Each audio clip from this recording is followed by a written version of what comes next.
we are not expensive. This is, perception, not reality. Golden tomahawks, $300 burgers, and $1,100 steaks. Don't forget a pinch of salt. These are the prices at Salt Bay's world-famous restaurants, Nusret. The most satisfying video ever. Look at Salt Bay, yeah? He tried to go to a Champions League after party. He got kicked out. He genuinely got kicked out. Look how security got fired with it. You're probably thinking, why am I happy? Why am I hating on this man? Trust me, after that embarrassment he caused a few years ago, I will never like him. It's crazy when you think somebody has spent 615,000 dirhams on food at your restaurant. How does it make you feel? It makes me feel very happy.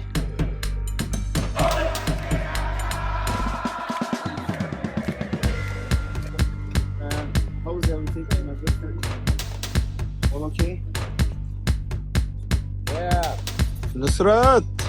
Yes, sir. MashaAllah! Salt Bay's £1,500 steak. Here's how much it really costs. Butter, garlic, thyme and steak. $32.90, see that, please? No, you're not seeing things. I am at Salt Bay's restaurant. He's launched a £39 3-course lunch menu, so I thought let's go and see how it is. I hope who come spend same money.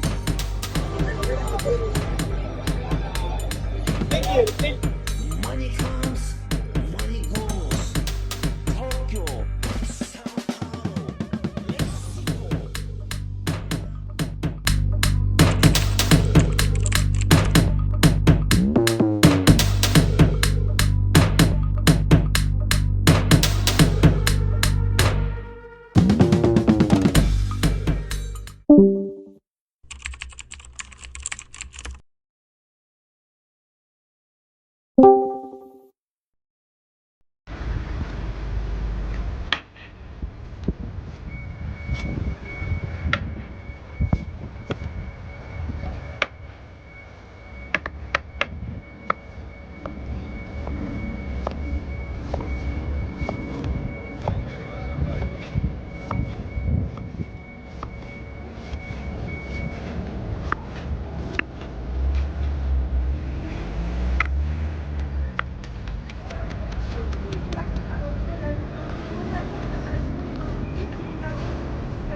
So guys, today we're speaking about Salt Bay, and honestly, I could have sprinkled some salt today, but I'm not ready to hoover or like clean or even go to the kitchen. So you guys should just take the imaginary salt, okay?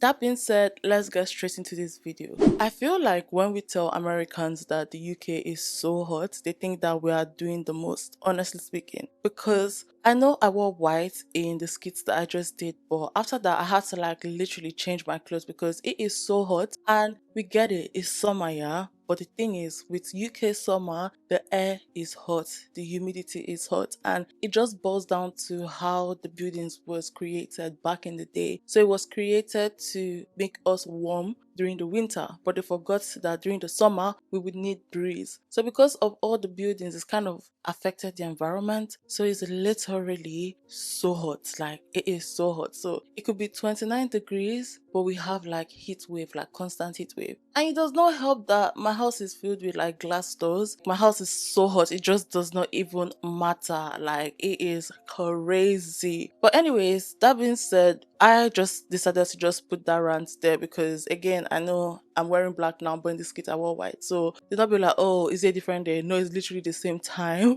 But anyways, let's get into this video because today we're speaking about the case of Salt Bay's overcooked fame. We are speaking about Salt Bay today. So if you do not know Salt Bay, you are living a life of luxury, okay? Because let's be honest, Nusret Gökçe, better known as Salt Bay, he was never supposed to be a global icon. He was a butcher, he was not a chef, he was not a restaurateur, he was a butcher with biceps who figured out that dramatically tossing salt off his elbow could somehow make you a millionaire. In a normal world, this would be where the story ends. But we do not live in a normal world. We live in an algorithm. And in 2017, that algorithm decided that Salt Bay was going to be the internet's favorite overpriced seasoning dispenser. One video That's all it took. A single slow motion clip of him slicing meat and sprinkling salt like he was casting a spell. Suddenly, he wasn't just Salt Bae, he was the Salt Bae. He was a walking meme, a real life gif, a man whose entire personality was based on arm posture. And people ate it up like literally. Everyone from Leonardo DiCaprio to your cousin's girlfriend's best friend stood in line, not to eat but to film him just being him. But honestly, let's not kid ourselves. The food, irrelevant. The actual steak, it could have been the soul of anyone's food for all anyone cared. But the whole experience was a $1,000 selfie opportunity with a side of meat. It was theater, it was dinner and a show. And the show was Salt Bae flinging salt like he invented sodium. But here is the thing about viral fame. Viral fame does not last. And Salt Bae, like every meme before him, eventually hit that expiration date. His global steakhouse empire expanded faster than a startup in a tech bubble. And like most bubbles, it burst. Not because people suddenly stopped liking steak, but because they started doing something far more dangerous. And what is that? People started asking questions. People were literally paying $600 for a gold wrapped tomahawk steak that tastes like disappointment. Was this guy actually running a restaurant, or was he just monetizing meme culture? Eventually, customers started noticing that beneath all the salt flickering, things didn't exactly taste right. Reports of exploitative labor practices, tacky decor, mid-tier food and prices that made your bank account cry louder than your taste buds ever could. And then came the FIFA World Cup final in 2022. Oh boy.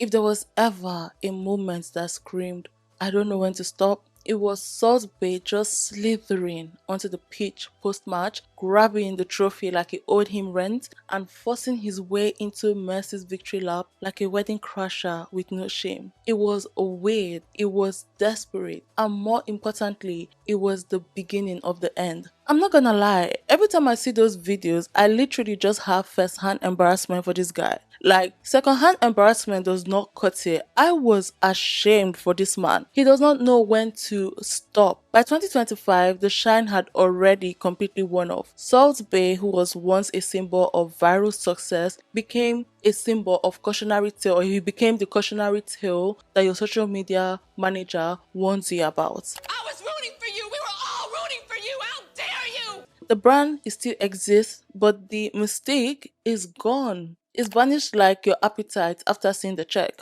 In the end, Salt Bae wasn't a chef. He wasn't a culinary visionary. He was a moment, a viral, glittery, salt-sprinkled moment that got stretched past its shelf life. And when the steak finally got cold, so did the fame. Turns out seasoning your image is easy, but sustaining that image, that takes more than a meme and a marble countertop. But that being said, let me introduce myself. Hi guys, my name is Jewel. Welcome to my channel. On this channel, I speak about whatever I want to speak about, whether they are trendy or not. I do deep dives, documentary, literally anything that piques my interest. I sit down and speak about it. So if you want to see me next week, kindly like, share, subscribe if you care, and turn on your post notifications so you get alerts from me anytime I do post the content. So that being said, let's get straight into this video. So now let's speak about the early life and the career beginnings of Salt Bae. Before the salt, before the steak, before the sunglasses and awkward FIFA photo ops, there was just Nusret, a Kurdish kid from a quiet little village in Erzurum, Turkey, whose biggest flex at the time was just surviving. Born in 1983, Nusret Gökçe didn't exactly win the socio-economic lottery. His dad worked in a mine. It was a coal mine. There was dirt, there was danger, and there was not enough money to even think about higher education, let alone dream of luxury dining empires. By the age of 12, Nusret decided to drop out of school, not because he hated maths or he hated English or whatever they teach in school during those times, but because survival just said, pick up a knife or go hungry. So basically, his family's finances, they forced him to leave school in the 6th grade. And around this time, he was around 11 to 12 years. So he left school when he was like 11 to 12. And he left to work as a butcher's apprentice in Kadıköy, is a district in Istanbul. He started grinding away in the butcher shop in Istanbul in the Kadıköy district. This is the place that was less fine dining and more blood, more stoked aprons, and loud market stalls. Think Barking Market or Walthamstow Market during market days, or Queen's Market in Upton Park. Think those kind of things where the butcher just like slices. That's how I like to imagine he worked. This was where he leaned into breaking down meat like a surgeon with zero margin for error. Like, he was very, very diligent in his work, and he did this not for Instagram, not for fans, but he did this just to eat. But somewhere along the way, while other kids were still figuring out who they wanted to be, Nusret figured it out. He didn't just want to be a butcher, he wanted to be the butcher. Not your neighborhood meat guy, he was thinking bigger, international, global, Michelin stars, and marble countertop. So in 2007, without a college degree, a PR team, or a 5-step brand plan, he did something that most people just talk themselves out of. He dipped. He went to Argentina, he went to the USA, he went to anywhere that had good steak and chefs who knew what to do with those steaks. His game plan was to offer free labor in exchange for lessons. That's it. No salary, no promises, just a man showing up in your kitchen asking to chop meat for free. And honestly, I commend him for that, because I can imagine telling my dad I want to travel to learn how to cut meat. Like, my dad would think that there's something wrong. Like, so the fact that he had that dream and he followed it was something that I really, really applauded him for. One thing I noticed about this guy is that he loves steaks. Like, he loves steaks. Like I said, he traveled from New York to Argentina to learn about steaks and all. And one would say that he deserved his fame because, in my opinion, he's worked so hard. He came from nothing and he became something. But the thing is, if only he learned how to manage his business better and tuck away his ego. Over the next few years, he soaked up everything: dry aging, searing, plating, even how to run a kitchen without losing your mind. But more importantly, he studied the theater of it all. How chefs in high-end steakhouses moved like performers, how the tiniest gestures could turn a dinner into a spectacle. He wasn't just learning how to cook, he was learning how to be seen. Fast forward to 2010, Nusret, now 27 and back in Istanbul, he opened the first Nusret Steakhouse. Yeah, so basically he has like a hyphen in between the Nusret, the NUSR, and the ET, because if you're going to be extra, at least brand it well. It was part of his name and part pun, because pun as in P-U-N, not the other one. So the Turkish word for meat is ET.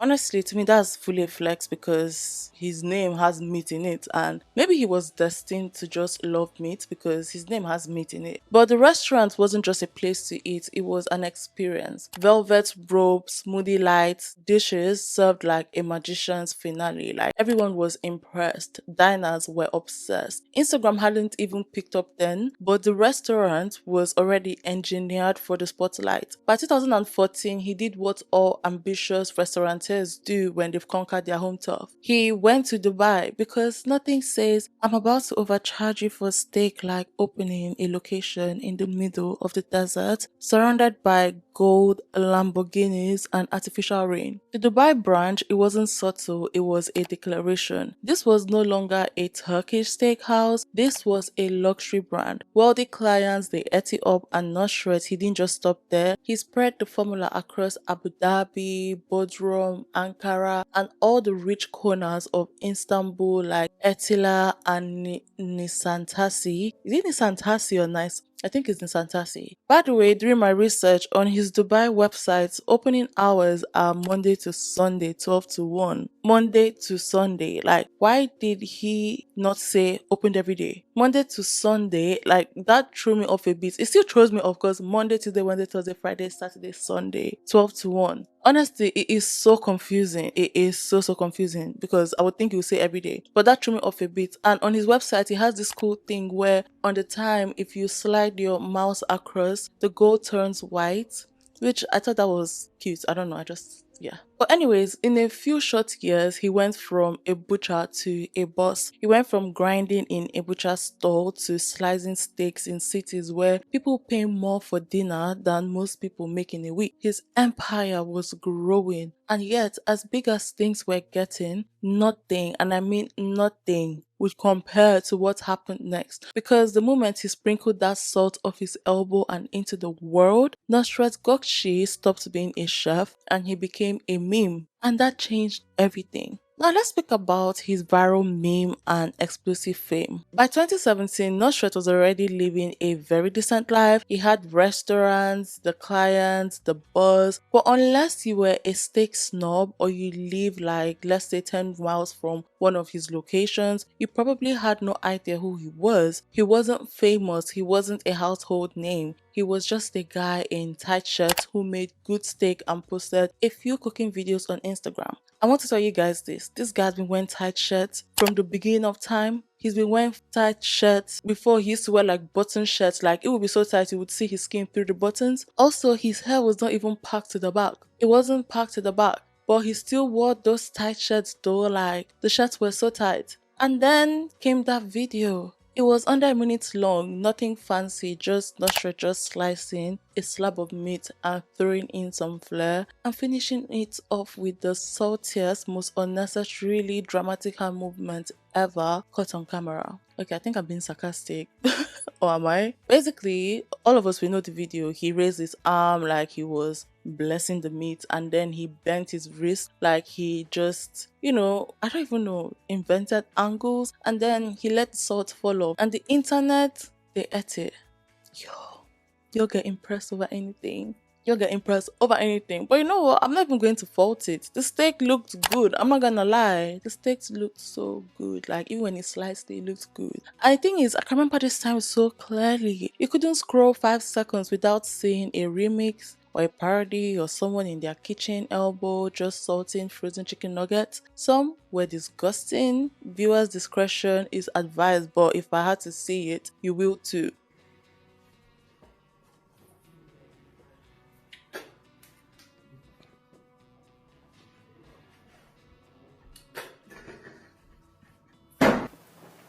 Disgusting. Disgusting. Some were boring and not funny.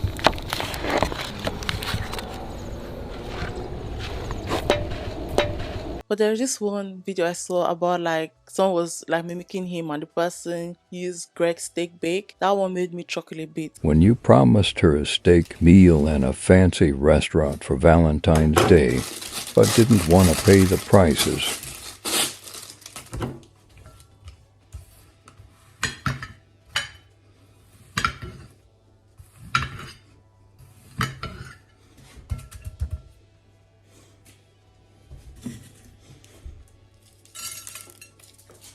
Within days, the clip had racked up millions of views. His followings, they exploded. His smirk, his glasses, his whole aesthetic just became instantly recognizable. The world didn't even care what his name was anymore. He was Salt Bae. That was it. His entire identity just got rebranded by the internet in real time. And listen, Nusret didn't fight it. He leaned in and he leaned in hard. He turned his Instagram into a full-blown stage. Every video had the same cinematic energy. Steak sizzling, knife slicing, music blasting, salt raining from above like it was being sponsored by mutton. Speaking about mutton though, can you guys not see the similarity between Salt Bae and the girl on the mutton salt? Or is it just me? Yeah, but anyways, he upgraded the look too. Now he was wearing glasses, his hair was slicked back, and his shirts were so tight that they looked like they were vacuum sealed. He knew exactly what people came for and he gave it to them on a silver platter. And let's be real, it was never about the food. You don't travel across the world and drop $1,000 on dinner because the ribeye changed your life. You do it because you want to say that you were there. You want the video, you want the tag, the repost, the flex. The food was fine, but the experience, that was the product. I watched this video where the guy was showing Salt Bae his social media, saying that Salt Bae inspired him to be the best version of himself. And Salt Bae just looked at it and said maybe one word like enjoy, and then he walked off. The guy seemed disappointed, like I think he said something like, I guess I'm too famous enough for him. Finally meeting Salt Bae. Hello. I literally try to be just like you. I've learned everything from you. I make my own videos, just like you. You're my inspiration. You help me make my own business. And now, enjoy.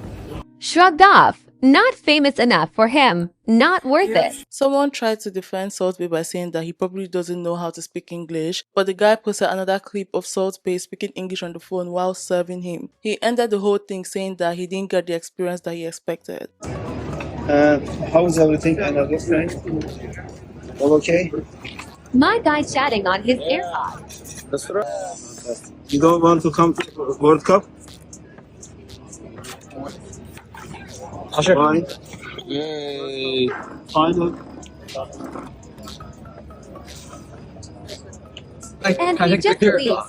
Talking to us. And when I saw this video, I was just thinking, I was like, be serious. What exactly did you want him to do? Ask how your mental health is going and offer to meet your parents? Like, what kind of Disney Channel interaction were you expecting from a man who got famous from sprinkling salt in silence? Anyway, celebrities started pulling up, and when the celebrities started pulling up, Nusret knew that he had arrived. Leonardo DiCaprio, he showed up. He stared at Salt Bae like he was watching art happen. Actually, he just stared at him. He was just looking at him with toothpick in his mouth, which we'll get to later on in this video because BuzzFeed, come on. But anyways, after Leonardo DiCaprio, then came David Beckham, Kevin Hart. Kevin Hart is always everywhere. Diddy, Luke Lind, and now Salt Bae. Also DJ Khaled. They just didn't eat. They filmed it, they posted, they posed, they joined the meme. Everyone wanted a piece of it. Suddenly, Salt Bae wasn't just seasoning meat, he was seasoning culture. Even royalty, they decided to visit his restaurant because Dubai's ruler visited it like it was the hottest show in town. And because honestly, it kind of was the hottest show in town. Okay, we're speaking about Leonardo DiCaprio. BuzzFeed, they did this article and the captions were absolutely ridiculous. Like every single photo had something like, Leo is looking like he can't even freaking believe that Salt Bae is salting his shit right in front of our very eyes. And you look at the photo and Leo is just sitting there with a toothpick in his mouth, casually staring at the steak. And then they're like, Leo is shook to his core. And I'm like, how? It's intense. I'm like, how exactly? And then they wrote, as if things weren't crazy enough, there is a toothpick in Leo's mouth. A toothpick, for crying out loud. Like, please. He was not discovering fire. He's just chewing the chewing stick or whatever, or the toothpick. But the one that actually finished me was a picture of Salt Bae dude salting Leonardo DiCaprio's meat. No way. Because when you say meat like that, there is no way my brain is going to think about steak first, especially in that context. But let's be for real. Honestly, that article was giving me pick-me vibes because it was never that serious, BuzzFeed, honestly. By the end of that year, Salt Bae was no longer a chef at a restaurant. He was the restaurant. He was the brand. He was the reason people booked a table months in advance and paid absurd prices for the chance to say, yeah, Salt Bae cut my steak. All of it, all of it, all of it from just one video, one sprinkle. That's what makes this whole thing wild. He didn't go viral for being a culinary genius. He didn't invent some revolutionary recipe. He just made steak look good on camera. He made it memeable. And in a world where going viral is more important than a Michelin star, that's all he needed. But viral fame has a clock on it. Fast rise, faster expectation. And sooner or later, people stopped asking, have you seen that Salt Bae video? And started asking, wait, what is he actually doing now? Now, let's speak about global expansion and early controversies. Let's not forget that this guy became famous to the whole world in 2017. So by 2018, Salt Bae wasn't just that guy anymore. He wasn't that guy from the video. He was literally an industry. This man had gone full empire mode. And honestly, so proud. So proud of him. That viral clip didn't just make him famous, it made him bankable. And instead of soaking up the clouds and chilling, he did something way smarter. He scaled, and he scaled fast. His next target, America, specifically New York City. And honestly, in my own opinion, New York City is arguably the worst possible place to try and fake your way through food service. Yo, I love New York City. I've never been there, but it's one of the places I'd like to visit when I go to America. And I feel like New York style, it fits my aesthetic. So yeah, I know a thing or two about New York. But anyways, in New York City, you're either hailed as a culinary genius or you're roasted alive by your reviewers who treat dinner like a blood sport. But Salt Bay showed up anyway. Sunglasses on, shirt tucked, and his salt ready. And of course, he brought the prices with him. Steaks were $100 plus, burgers were luxury items, and then came the gold covered tomahawk steak, basically a $1,000 flex designed as food. It didn't look like something that you would eat. It looked like something that you would frame. Yo, edible gold leaf is literally £5. That's the most that I saw because I really wanted to know what people were dying for. Even Timo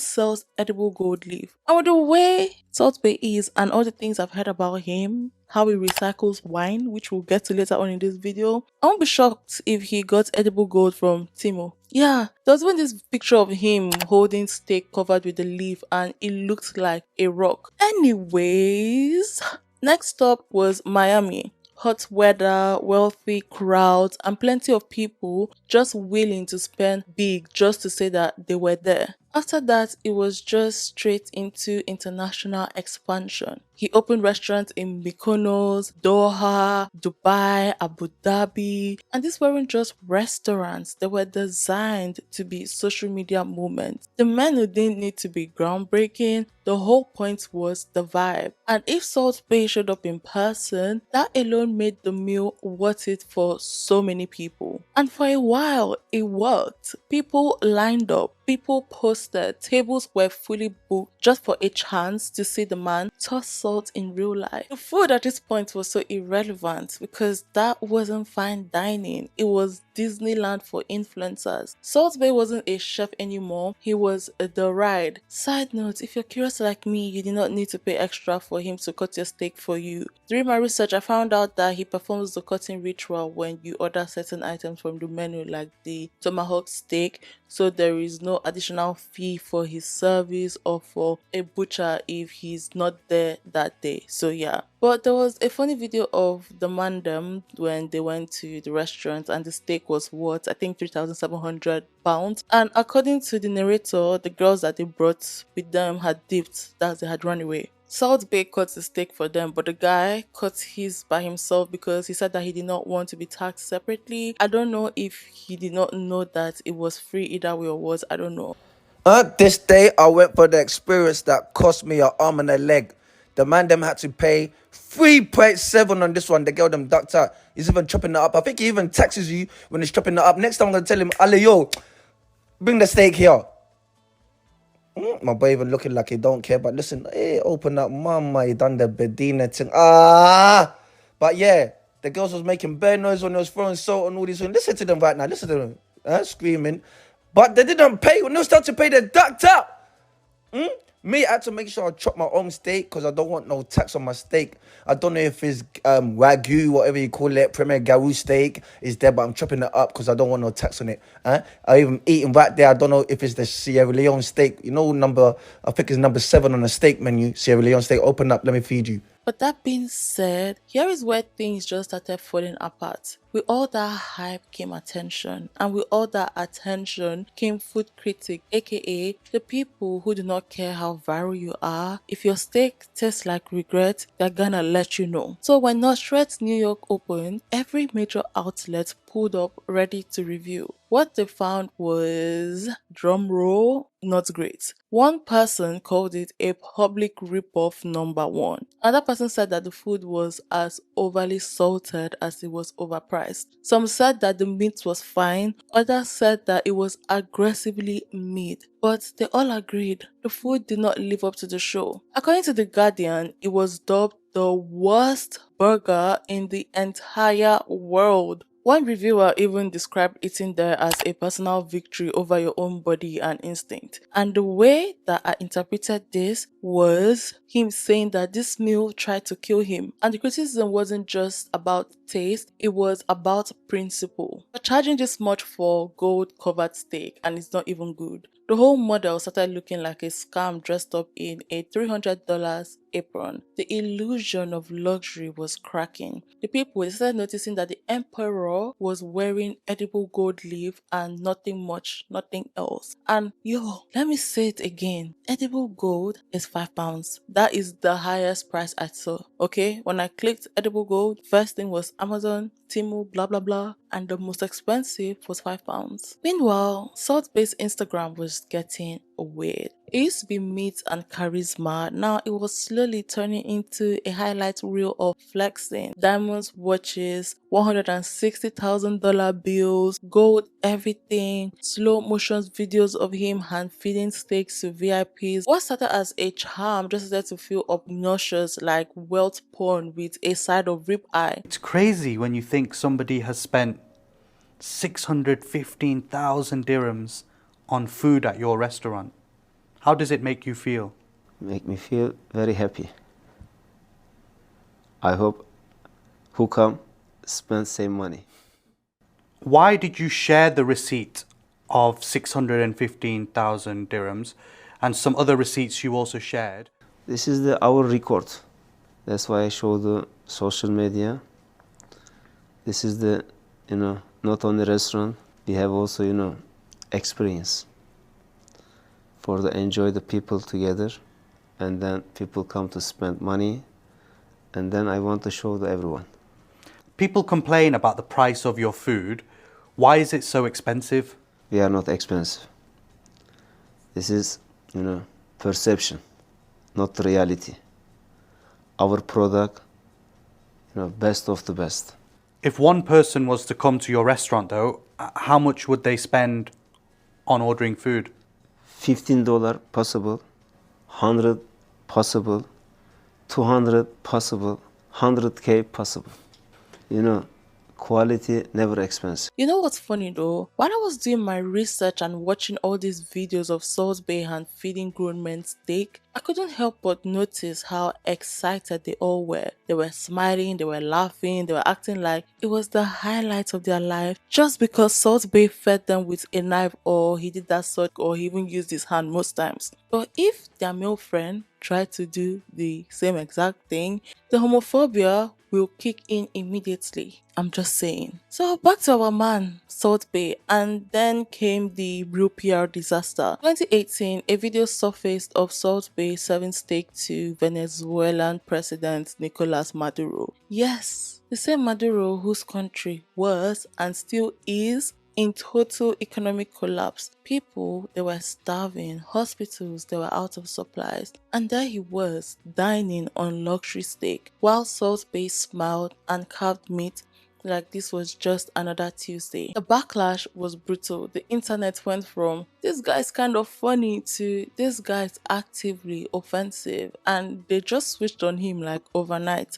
A Twitter user said, "Today, I decided to stop following Nusret. You decided to erase this video, but what you did remains. Shame on you. You cheered and served a tyrant responsible for the hunger, malnutrition, and death of thousands of Venezuelans. By the way, he is not a president, he is a dictator." Another person said, "I don't know who this weirdo #SaltBae is, but the guy he is so proud to host is not the president of Venezuela. He's actually the overweight dictator of a nation where 30% of the people eat only once a day and infants are suffering from malnutrition." Before I go on, let's talk about what's really going on in Venezuela, because honestly, the situation is heartbreaking and somehow it's still not getting the attention it deserves. BBC did a 4-minute documentary on what's going on, and you could see people just talking about how much they're suffering in Venezuela. Okay, for some of you who did not know, Venezuela used to be one of the wealthiest countries in Latin America. It has oil, it has natural resources, it has a vibrant culture, and it has everything that a country should need to thrive. But over the last couple of decades, things have gone downhill, and they've gone downhill very, very fast. What started under Hugo Chavez has completely collapsed under Nicolas Maduro. Right now, Venezuela is in the middle of a massive humanitarian crisis. The economy is wrecked, and people's salary are worth next to nothing because of the insane inflation. Supermarkets, I don't mean people's houses, I mean supermarkets, they barely have food. Hospitals don't have medicines, electricity and clean water are not consistent, and over 7 million people have fled the country because staying wasn't just an option anymore. And through all of this, Maduro acts like everything is fine. Like, seriously, people are struggling to survive. And he's out here smiling for the camera, blaming the US, blaming Europe, blaming everyone but himself. He constantly talks about foreign interference and economic warfare, while his own people are digging through trash for food. Honestly, it's so surreal. Then there was the 2024 presidential election. So according to official results, Maduro won. But pretty much everyone else knows that that's not how it went down. Independent tallies actually showed that the opposition party won, and due to this, people protested, and instead of listening or addressing the situation, the government responded with violence. Thousands of people were arrested, some people were tortured, others just disappeared, and he turned a disputed election into a crackdown. By January 2025, Maduro was sworn in for another term, and most of the international community refused to acknowledge it. So it was only 2 countries that acknowledged and showed up to his inauguration, and I think that is Cuba and Nicaragua, which we'll speak about Cuba later on in this video. Everyone else saw what it was, and they saw that this election was rigged. At least 11 people are killed in different parts of Venezuela as protests escalate following the results of the elections last Sunday, July 28. Protesters march and wave flags demanding President Nicolas Maduro acknowledge he lost the election to the opposition. Maduro's government denounces the protests as an attempted coup. Venezuela's electoral authority declared Monday Maduro won a 3rd term with 51% of votes. But the opposition says its candidate Edmundo Gonzalez had more than twice as many votes as Maduro based on the 90% of vote tallies it's been able to access. It also considers the election body to be in the pocket of Maduro's dictatorial government. Maduro and his top legislative ally accused Gonzalez and opposition firebrand Maria Corina Machado of fomenting violence. And yet, Maduro, he carries on like he's untouchable, no apologies, no serious plans to fix what's broken, just more control, more denial, and more propaganda. Meanwhile, the people are still suffering, they are hungry, they are scared, they are tired, but his government just keeps pretending like everything is under control. What makes it worse is that there is no real system that is left inside the country to hold him accountable. The courts are loyal to him, the media is either controlled or silenced, the military, they back him up. So when people speak out, there's no one literally listening. No one is helping, no one is changing anything. Venezuela is a country that had so much potential, and it's still full of brilliant, resilient people. But right now, they are stuck under a leader who refuses to take responsibility. Maduro's nonchalant attitude isn't just frustrating, it is so dangerous. Maduro, of course, he responded to the backlash, and what he said did not make sense. He said that he had stopped over to eat in salt-based restaurants during his stopover from China. In his words, he said, Nusret attended to us personally. We were chatting, having a good time with him. He also said that Salt Bae had told him that he loves Venezuela, like that is supposed to fix the country. But Salt Bae has not commented. He even deleted the original video due to the backlash. That same year, Salt Bae also posted a photo with Donald Trump Jr., which did not help his brand's PR crisis. Not because of politics specifically, but because it just added to a growing image of him as a guy who happily fed the rich and powerful no matter how out of touch it looked. And that's when people just started checking it out. In fact, Miami's Herald newspaper said something, and what they said kind of made sense. So they said President Donald Trump is no fan of Nicolas Maduro, but his son enjoyed salted steaks Thursday by a celebrity chef who set off protests in Miami for feeding the Venezuelan dictator last month. The charm was wearing thin. The show started to look tired. What once felt like a cool flex now just felt loud. And it wasn't just the critics saying it. Regular people on social media decided side eyeing the whole vibe. Salt Bay had gone from underdog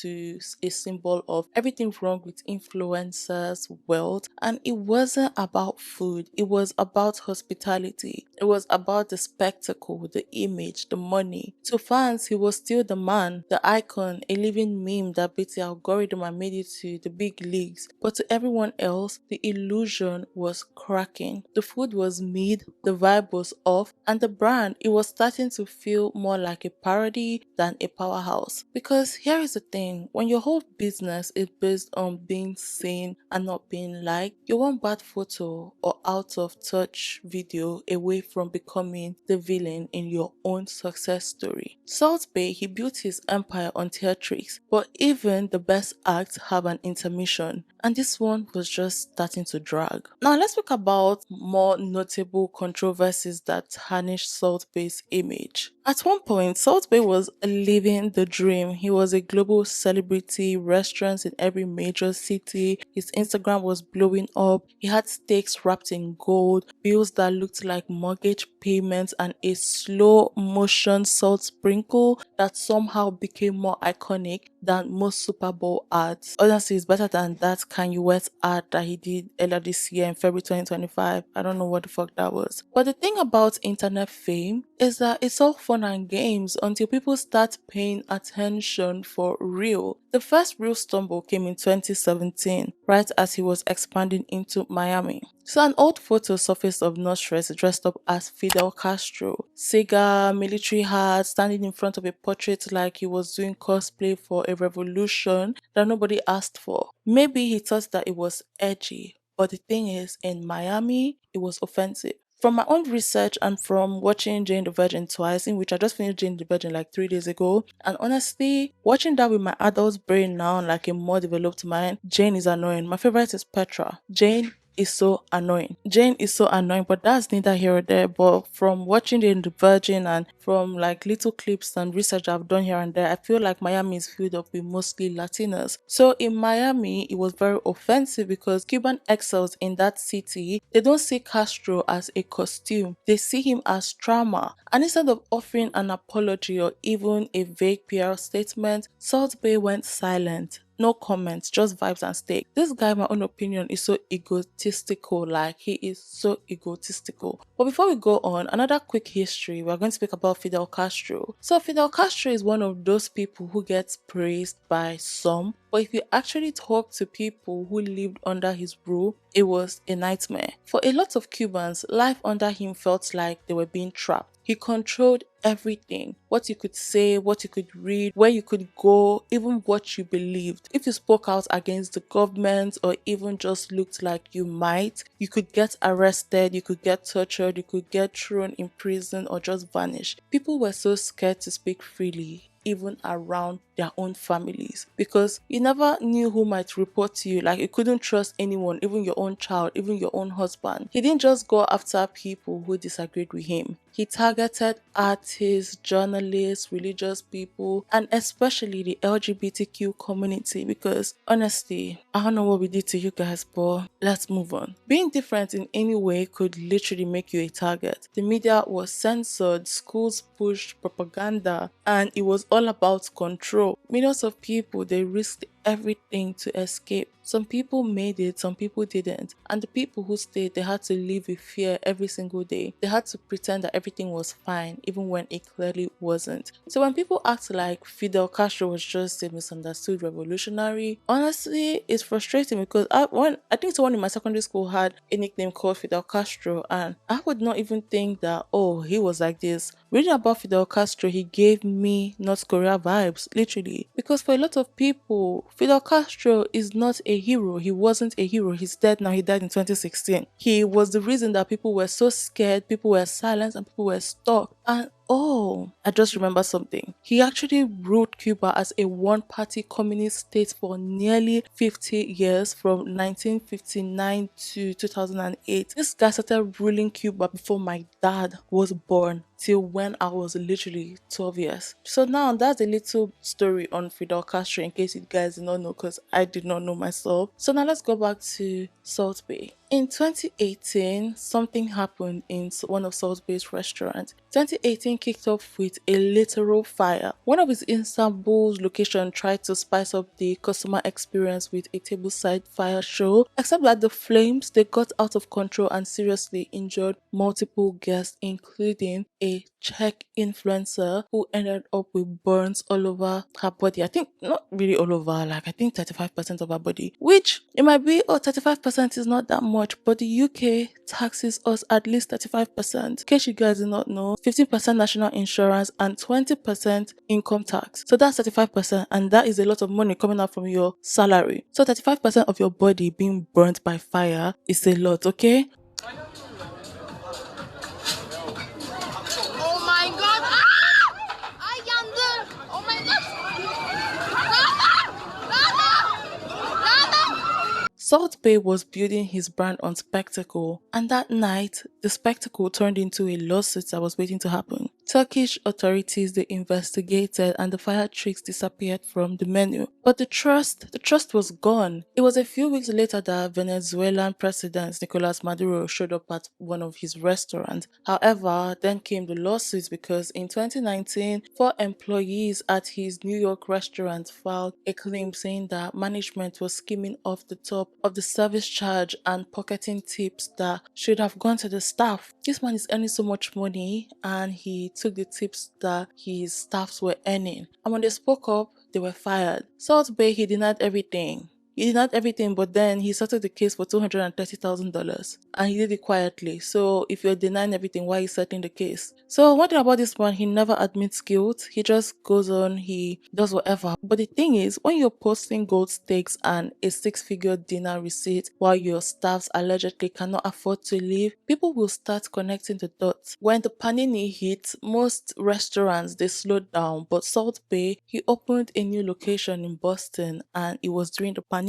And he got shut down almost immediately for breaking every single panini regulations in the book. Yo, if I say panini, I hope you guys understand what I'm saying, because I think YouTube doesn't like that word, so I'm being very, very careful. But anyways, there were videos that showed people shoulder to shoulder, they were not wearing masks, there was no distancing, and they just showed Salt Bay just soaking in the attention like he was seasoning the end of the world, because literally during that time, 2019 or 2020 to 2021, the panini was literally like the end of the world, like, and I feel like that was like a reawakening for so many people, because that's when people were like, there's something that is wrong about this world, and people really started calling out celebrities. So I think that was like a reawakening. Like I feel like it was a rebirth to so many people. But anyways, Salt Bay, when he was called out and his restaurant was shut, he fixed the seating, he reopened, but he did not address the backlash as usual. Then he posted a video of a steak shaped like a panini mask, and people did not laugh, they winced, and they were like, okay, this guy is just weird. And then came the World Cup. Yo, this World Cup one, yeah, this is why I said I have like first-hand embarrassment for this guy. So basically, in December 2022, Argentina wins the World Cup, and Messi finally gets his moment. Everyone is losing their minds, the country is on fire with joy,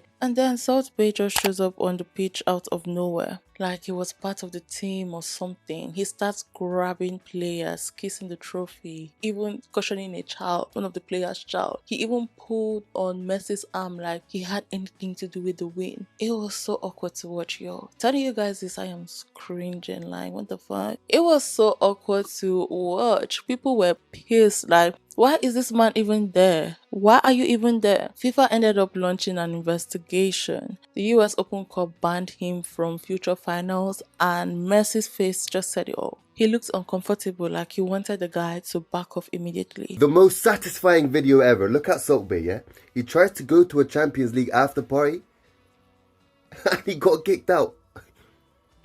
He genuinely got kicked out. Look at security guard fighting with him. And you're probably thinking, why am I happy? Why am I hating on this man? Trust me, after that embarrassment he caused a few years ago, I will never like him. If you don't know, then strap yourselves in, because what he did, like, it's quite a famous story of what he did. It's a big embarrassment.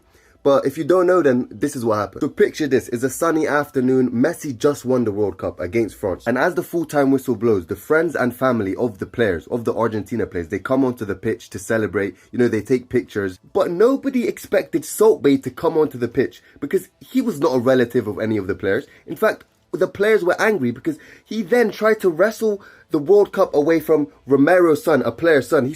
He tried to get involved with Messi. He tried to pretend like he was friends with Messi, and Messi couldn't get away with him. And he is now banned from any FIFA event. And it was a big scandal, and I'm guessing that's why they were like, who let this guy in? To be honest, like, what's he gonna do?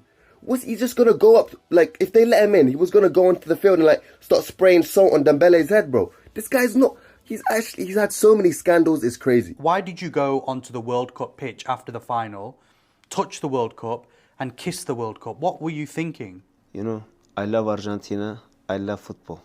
And this is the accident, my mistake. Before I don't know the rules. Now I know the rules. So you agree it was a mistake? I agree. It's my mistake. A lot of people got very angry, very sad and mad that Salt Bae was on the pitch, touching the trophy, kissing the trophy. Do you understand why people were really angry? I understand, but you know, people, somebody love it, somebody doesn't like, but doesn't matter. We must follow the rules. Next World Cup, I never touch the World Cup.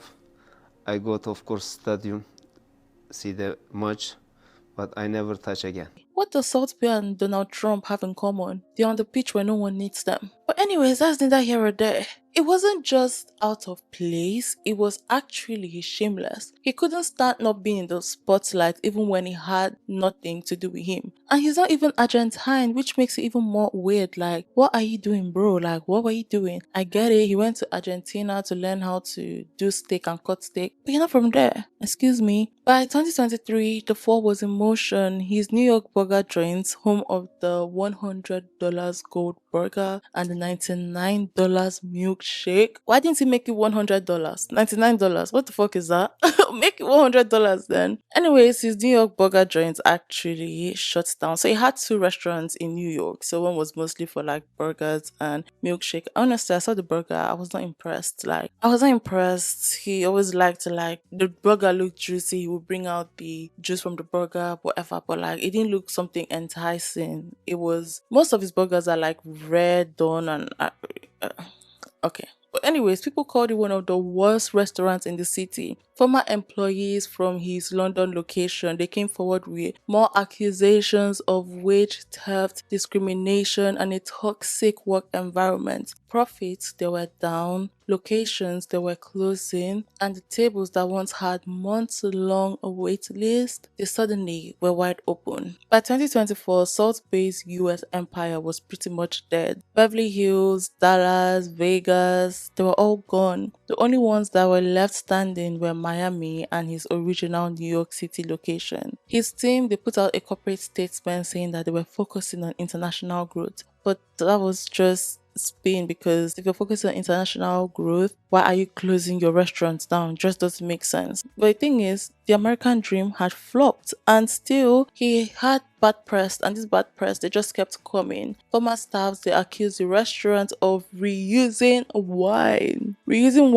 lying about meat quality, and generally faking the luxury experience. In 2025, the Beverly Hills restaurant, which was known as the crown jewel of the brand, abruptly shut down. Media outlets declared it the symbolic end of Salt Bae's Western takeover. But Salt Bae, he did not disappear. He did interviews. He claimed that business was booming. He launched new restaurants in Mexico City, Milan, Monaco, and he posted about building a school in his hometown, which I actually applaud him for. He rolled out cheaper lunch specials in London for those of us who cannot afford it, because at first he was so out of touch. He thought that the celebrities keep coming back. No, you're not seeing things. I am at Salt Bay's restaurant. He's launched a £39 3-course lunch menu, so I thought, let's go and see how it is. Look, for real, all the staff were actually so lovely, so I'm just going to put that out there. The hospitality was actually genuinely quite good. This starter, though, which they call special sushi, was, well, what's the word?